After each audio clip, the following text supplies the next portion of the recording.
we start with the AI rally as it shifts into overdrive. It does so as the broader market is sputtering out. Investors have been digesting last night's blockbuster results from Nvidia.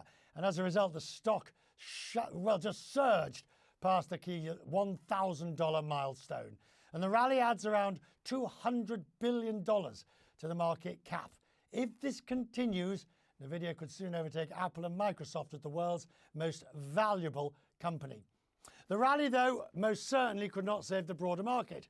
It's one of the few reasons the S&P 500 hasn't fallen further down. But of course, it's not in the Dow, so take a look. That's off 600 points, 1.5%. And Nvidia probably propping up the Nasdaq as well. Boeing is largely to blame. Boeing, as you see, is down 7%. Now, Boeing is not the powerhouse in terms of Dow numbers on the price-weighted index it used to be. But even so, when you've got that sea of red and Boeing warning, the CFO warned about cash-free flow negative. Kristina Hooper's with me, Chief Market Global Strategist at Invesco. Right, let's pull this apart a bit. The market was down today, largely just on more temper tantrums about interest rates. And they're not going to get what they want as quickly as they want it. Is that right? Well, I'm not sure that's right. I certainly know that I'm confident that's why the market was down. It really started with the FOMC minutes yesterday. We got some hawkish Fed rhetoric, and that certainly threw a lot of cold water on markets. Luckily, we were distracted by great Nvidia earnings, but we were reminded again today about the potential, at least, for the Fed to take longer to start cutting because we got the PMIs, we got initial jobless claims, and there was a sense on the part of markets that that maybe it's going to take longer for the Fed to be comfortable. So having said all that, I'm not sure that it really will take longer for the Fed to cut rates. I still think there's a possibility of a rate cut in July. You see, they could do the symbolic rate cut in July that sort of gets the pressure out of the cooker. But that would signal that they are willing to take a truck with inflation, would it not? So I think a symbolic rate cut could be very important psychologically, but I don't think they would want to do that because all the rhetoric has been quite hawkish. The FOMC minutes were hawkish, and it's for a reason. The Fed wants to keep a lid on easing financial conditions. So I don't think they would believe it is in the best interests of fighting inflation to do a symbolic rate cut. I think they want to be very, very comfortable.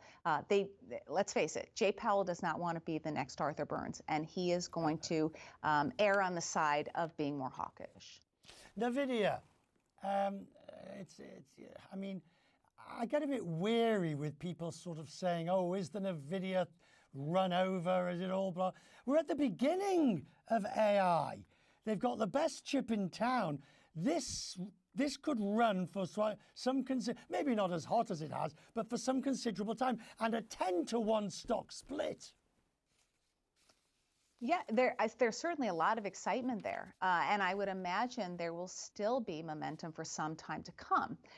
But having said that, I think we have to recognize that part of why this has been such a powerful story is because we haven't yet seen the start of rate cuts, and so markets haven't discounted an economic reacceleration, which would mean greater participation by smaller caps and by cyclicals.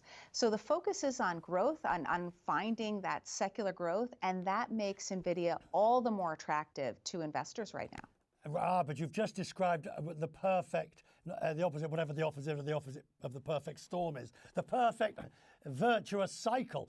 Once we start getting rate cuts, then you get all those smaller and, as you say, participants coming into the benefiting. But at the same time, you're going to have the AI productivity benefits and the Nvidias will go. This could be the virtuous cycle we're looking for.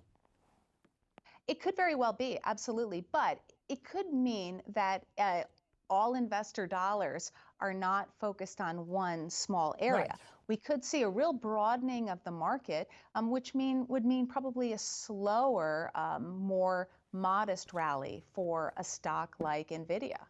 But not as much fun for the rest of us watching all these busy days. Have a lovely holiday weekend and try and put the You as video well, and Richard. market caps behind you. Thank you.